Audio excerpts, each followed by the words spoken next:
Hello friends, myself Dr. Yogesh Balwant Rasal, working as Assistant Professor in Amolak Science College, Kada.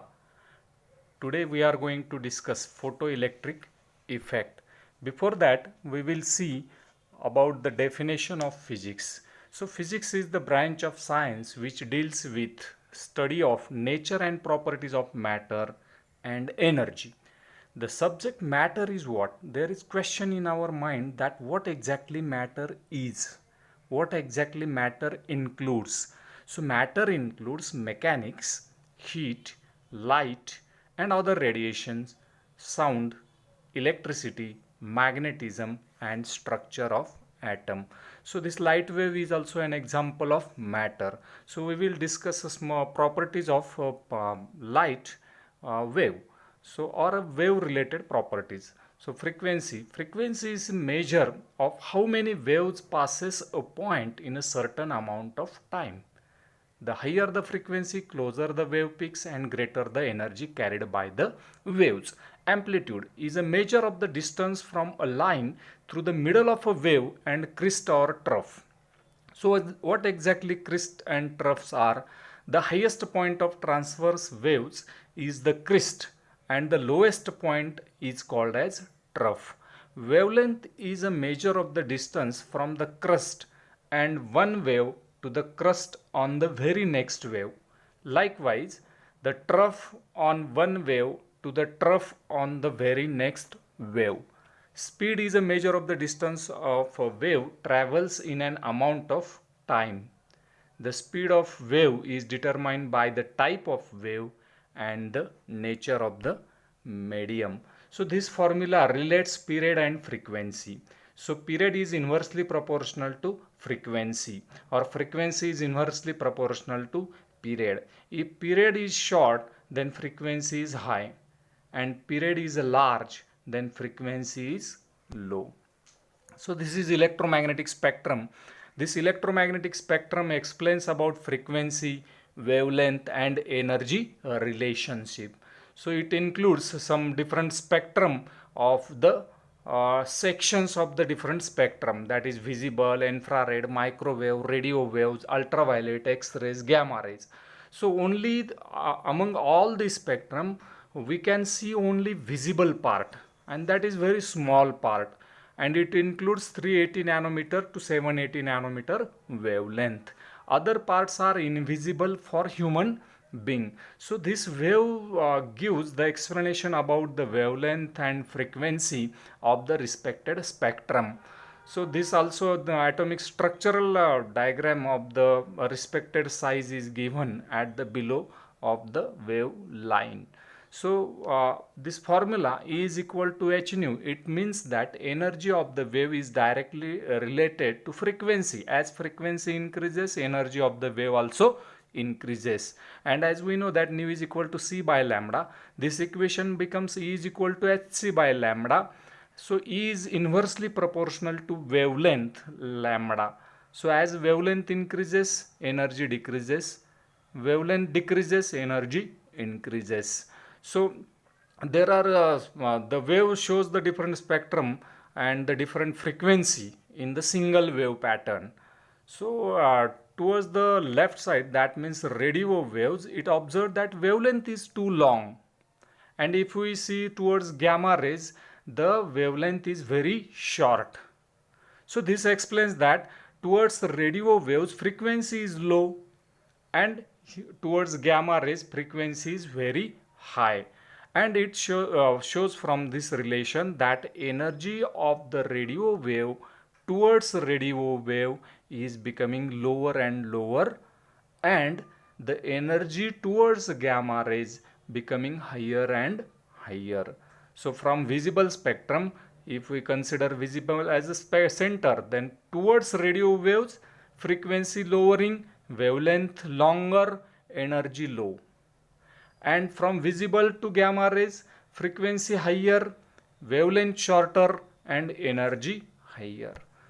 So we are studying modern physics. So modern physics ideas are strange.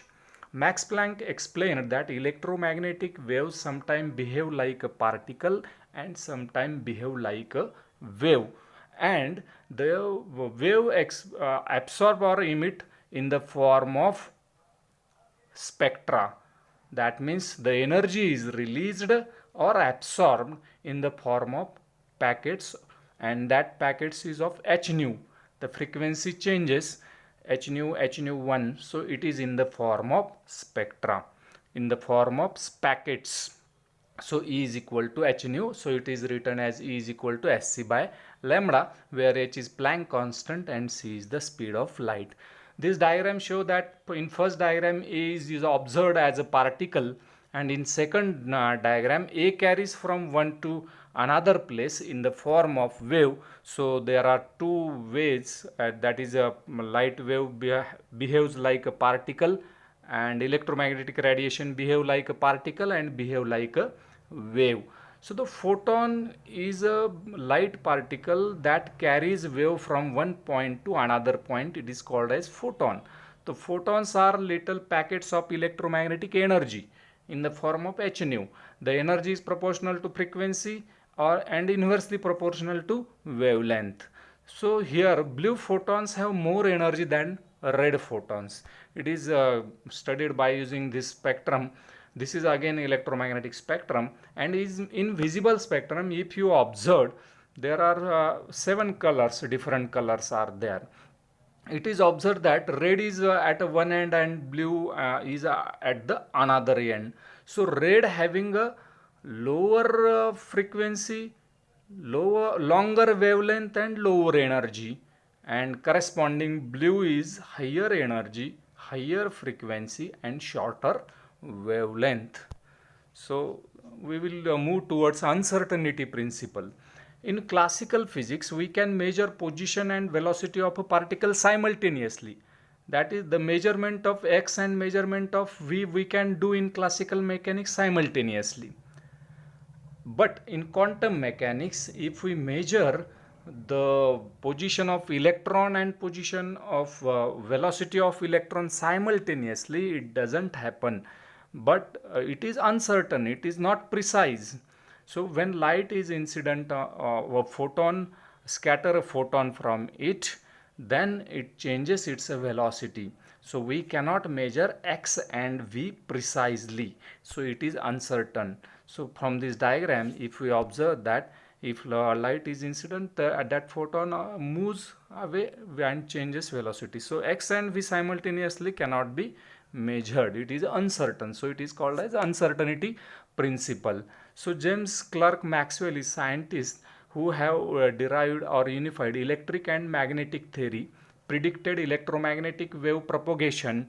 He developed a light wave as an electromagnetic wave, and he tried to measure or try to generate, or he think about that whether the low frequency waves could be generated or not. So another Heinrich Hertz is the scientist who discovered radio waves, and he observed that sparks are produced when UV light is incident on a metal ball. So this is observation of Hertz, that when UV light is incident on a metal, sparks are observed. So depending on this principle, Hallwach is scientist. In 1888, he carried out experiment to explain observations of Hertz experiment that sparks are observed, and he did three different experiments. First experiment, when UV light is incident on a neutral zinc plate, the plate becomes positively charged. When UV light is incident on negatively charged plate, it lost its charge rapidly. And third one, when UV light is incident on a positively charged plate, zinc plate, it becomes more positively charged.